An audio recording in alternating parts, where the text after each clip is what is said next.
प्रधानमंत्री मोदी लगातार भारत की तीनों सेनाओं को मजबूत बना रहे हैं। इसके बारे में पाठशाला में पहले भी आपको बताया है। आज आपको रक्षा के क्षेत्र में तेजी से आत्मनिर्भर हो रहे भारत की नई ताकत का चैप्टर दिखाता हूं, जिससे चीन और पाकिस्तान दोनों टेंशन में आ जाएंगे। भारत की समुद्री सीमाओं की निगरानी और सुरक्षा के लिए भारतीय नौसेना में आईएनएस विंध्यागिरी शामिल हो चुका है।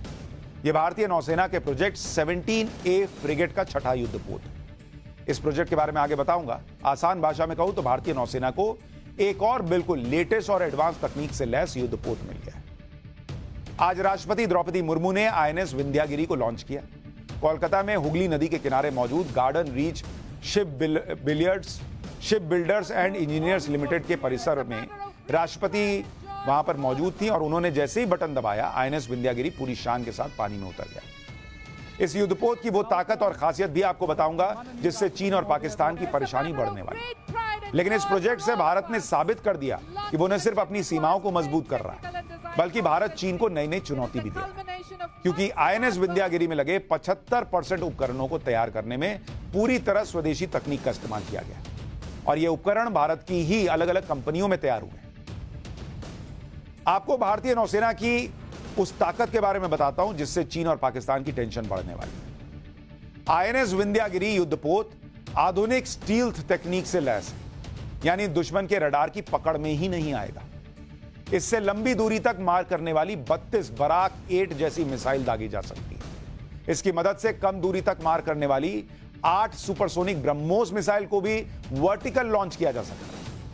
आईएनएस विंध्यागिरी ऐसे एडवांस्ड रडार सिस्टम से लैस है जो समंदर में दुश्मन की सबमरीन्स का पता लगा लेता है। इसमें advanced anti submarine weapon system लगा हुआ है जो समंदर की गहराई में मौजूद सबमरीन के साथ ही हवा में मौजूद दुश्मन को भी निशाना बना सकता है। यह worship anti submarine rocket launcher से लैस है जिसकी मदद से 72 रॉकेट दागे जा सकते हैं। इसके साथ ही यह युद्धपोत एक तरफ ऑटो मिलारा नेवल गन से तैनात है, जबकि दूसरी तरफ AK-630 CIWS गन है जो दुश्मन के जहाज, हेलीकॉप्टर, मिसाइल या बोट्स पर हमला कर उसे तबाह कर सकती है। आईएनएस विंध्यागिरी को बंगाल की खाड़ी में हिंद महासागर के आसपास तैनात किया जा सकता है। इससे भारत की समुद्री सुरक्षा कई गुना बढ़ जाएगी। यहां यह समझना भी जरूरी है कि आईएनएस विंध्यागिरी के नाम को लेकर चर्चा क्यों हो रही है। दरअसल यह नाम लंबे समय तक समुद्री सीमा के प्रहरी रह चुके आईएनएस विंध्यागिरी के नाम से ही लिया गया। पुराने वाले आईएनएस विंध्यागिरी को साल 1981 में नौसेना के बेड़े में शामिल किया गया था। भाई उसने 31 साल की सेवा दी, कई चुनौतीपूर्ण अभियानों और विदेश में हुई नेवी ड्रिल में हिस्सा लिया। लेकिन 2011 में एक मुंबई पोर्ट के पास जहाज से टकराने के बाद पुराना आईएनएस विंध्यागिरी डूब गया। आज इसी आईएनएस विंध्यागिरी का नया अवतार लॉन्च किया गया जो पुरानी टेक्नोलॉजी के इस्तेमाल से पुराने आईएनएस विंध्यागिरी से कई गुना ताकतवर होकर समंदर में उतरा है। अब आपको आईएनएस विंध्यागिरी की खासियत बताता हूं। इसका वजन जो है वो 6670 टन और लंबाई करीब 150 मीटर, ऊंचाई 10 मीटर, चौड़ाई करीब 18 मीटर, 2 डीजल और 2 इलेक्ट्रिक इंजन से लैस है।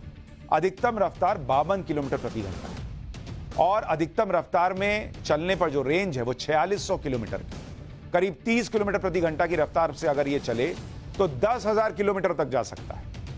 आईएनएस विंध्यागिरी पर 35 अफसरों समेत 226 नौसैनिक तैनात हो सकते हैं। इस जंगी जहाज पर 2 मल्टी रोल हेलीकॉप्टर्स के लिए हैंगर भी बनाए गए। अच्छा, जैसे मैंने आपको बताया कि INS Vindhyagiri project 17A frigate का छठा युद्धपोत है। भारतीय नौसेना ने साल 2019 में इस प्रोजेक्ट को लॉन्च किया था, जिसके तहत नौसेना के लिए 7 स्टील्थ गाइडेड मिसाइल वॉरशिप तैयार किए जाने का लक्ष्य तय किया गया। आईएनएस विंध्यागिरी से पहले इस प्रोजेक्ट के तहत साल 2019 से 2022 के बीच नौसेना के कौन कौन से युद्धपोत मिल चुके हैं वो भी आपको बता देता हूं। एक आईएनएस नीलगिरी इसी प्रोजेक्ट का पार्ट था, INS Himgiri, INS Udaygiri, INS Dunagiri और आईएनएस तारागिरी। ये जो है वो पहले मिल चुके थे। अब इस प्रोजेक्ट में 17A फ्रिगेट में इसकी एंट्री है। प्रोजेक्ट 17A फ्रिगेट के तहत 7वां युद्धपोत 2025 में लॉन्च किए जाने की उम्मीद है। एक तरफ आईएनएस विंध्यागिरी के शामिल होने से नौसेना की ताकत बढ़ गई है, तो दूसरी तरफ जल्द ही भारतीय सेना को अमेरिका के सबसे खतरनाक कॉम्बैट हेलीकॉप्टर माने जाने वाले अपाचे मिलने का रास्ता साफ हो गया है। अमेरिकी एयरक्राफ्ट कंपनी बोइंग ने भारतीय सेना के लिए 6 अपाचे हेलीकॉप्टर्स का प्रोडक्शन शुरू कर दिया है। अमेरिका के एरिजोना में इन हेलीकॉप्टर्स को तैयार किया जा रहा है। अगले साल तक इन सभी हेलीकॉप्टर्स की डिलीवरी इंडियन आर्मी को हो जाएगी। इससे पहले बोइंग साल 2020 में इंडियन एयरफोर्स को 22 अपाचे हेलीकॉप्टर डिलीवर कर चुका है, जिसके बाद आर्मी के लिए भी बोइंग कंपनी के साथ 6 अपाचे हेलीकॉप्टर की डील हुई। अपाचे हेलीकॉप्टर को टैंक बस्टर कहा जाता है, यानी टैंकों को ध्वस्त करने वाला। अपाचे हेलीकॉप्टर रात के अंधेरे में भी दुश्मन को मार गिराने की ताकत रखता है और 1 मिनट के अंदर 128 टारगेट को हिट कर सकता है। यानी किसी भी चुनौती से निपटने के लिए प्रधानमंत्री मोदी नौसेना ही नहीं बल्कि वायुसेना और थल सेना को भी मजबूत करने में कोई कोर-कसर नहीं छोड़ रहा है। तो भारत की ताकत तो बढ़ रही है, भारत की शान बढ़ रही है, भारत की इज्जत दुनिया में बढ़ रही है।